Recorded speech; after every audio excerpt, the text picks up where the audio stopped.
ప్రభునందు ప్రేమైనటువంటి సహోదరి సహోదరులారా, ఈ తెలుగు బైబిల్ నాలెడ్జ్ ఛానల్ వీక్షించడానికి వచ్చిన మీ అందరికీ ప్రభునామం పేరట శుభాభివందనములు తెలియజేయుచున్నాను.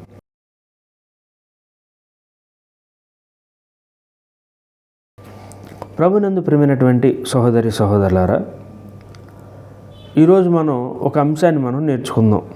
యూదా రాజైన అహజ్యా ఏ సంవత్సరంలో రాజ్య పరిపాలన మొదలుపెట్టాడు? ఇది దినవృత్తాంతాల్లోనూ రాజుల్లోనూ చదివితే సరిపోద్ది కదా, దీని గురించి ప్రత్యేకంగా టాపిక్ ఎందుకు అని మీరు అనుకోవచ్చండి. ఈ యొక్క అంశాన్ని పెట్టుకుని చాలామంది ఏం చెప్తున్నారు అంటే, బైబిల్ తప్పు, దినవృత్తాంతాల్లోనేమో ఒకలాగుంది, రాజుల గ్రంథంలో ఒకలాగుంది, కాబట్టి బైబిల్ తప్పు అని చెప్పి ఒక లేనిపోని నెపాలు వేస్తూ ఉన్నారు, లేనిపోనివన్నీ సృష్టిస్తూ ఉన్నారు. ఒకసారి ఇంతకీ ఆ సందర్భాన్ని మనం చూద్దాం. అసలు ఇంతకీ యూదా రాజైన అహజ్యా ఏ సంవత్సరంలో రాజ్య పరిపాలన మొదలుపెట్టాడో ఇప్పుడు ఒకసారి మనం చూద్దాం. మొదటగా దినవృత్తాంతాలు 2వ గ్రంథము 22వ అధ్యాయం 2వ వచనాన్ని ఒకసారి మనం చదువుకుందాం. చూడండి. అహజ్యా ఏలన ఆరంభించినప్పుడు 42 ఏండ్ల వాడై యెరూషలేములో 1 సంవత్సరము ఏలెను. అతని తల్లి ఒమ్రీ కుమార్తె, ఆమె పేరు అతల్య. ప్రభునందు ప్రేమైనటువంటి వారులారా, ఇక్కడ మనం చూసినట్లయితే అహజ్యా ఏలన ఆరంభించినప్పుడు 42 సంవత్సరములు అని చెప్పి ఇక్కడ రాయబడింది. అంటే అహజ్యాకి 42 years.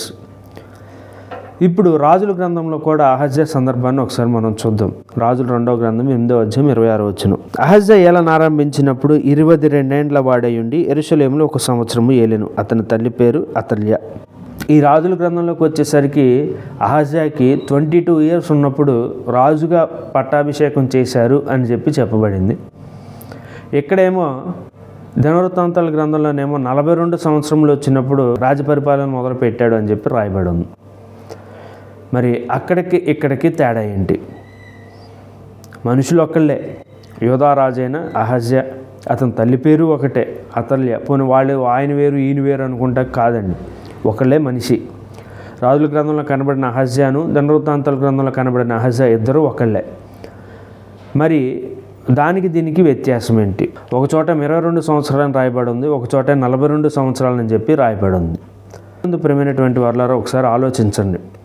దీనిని బట్టి ఇది బైబిల్ తప్పు అని చెప్పి మనం చెప్పడానికి సరిపోమండి, కరెక్టే. కానీ ఇది దినవృత్తాంతాల్లో తప్పుగా ముద్రింపబడింది, తెలుగు ట్రాన్స్లేషన్లో తప్పుగా ముద్రింపబడిందండి.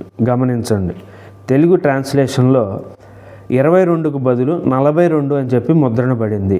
మీకు కావాలి అనుకుంటే ఒకసారి ఇంగ్లీష్ బైబిల్లో కనుక చూసినట్లయితే అక్కడ 22 years అనే ఉంటుంది. 22 సంవత్సరములే కరెక్టు.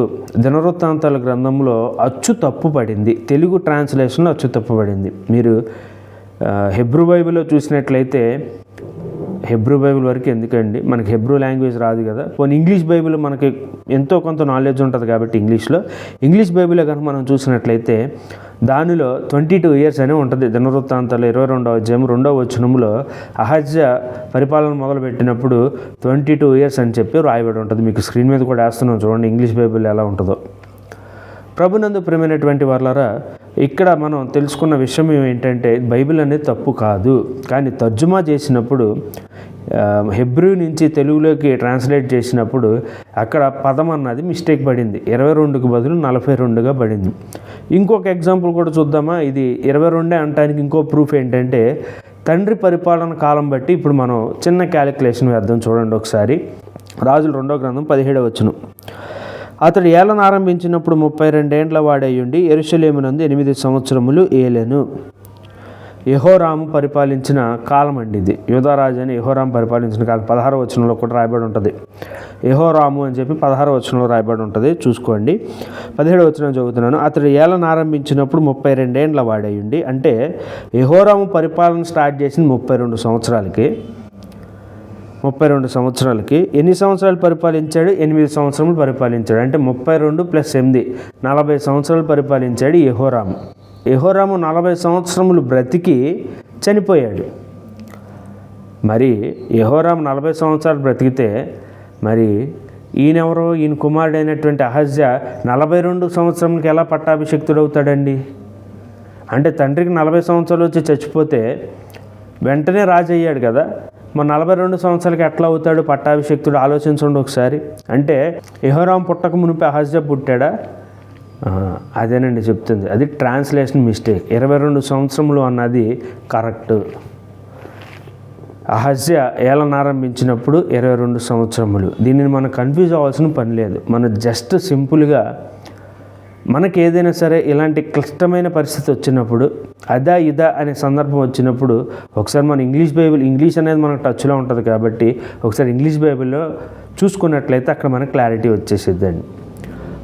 మన తెలుగు భాషలో అయితే రాయబడలేదు ఇది బైబిల్, హెబ్రూ భాషలో రాయబడింది. ఆదిమ హెబ్రూ గ్రీకు భాష నుంచి తర్జుమా చేయబడింది మనకి బైబిల్. సో అలా తర్జుమా చేసినప్పుడు ట్రాన్స్లేషన్ మిస్టేక్ అన్నది జరిగింది. ఇలాంటి సందర్భాలు వచ్చినప్పుడు ఒకసారి మన ఇంగ్లీష్ బైబిల్లో చూసుకున్నట్లయితే మన క్లారిటీ అన్నది వచ్చేసిద్ది.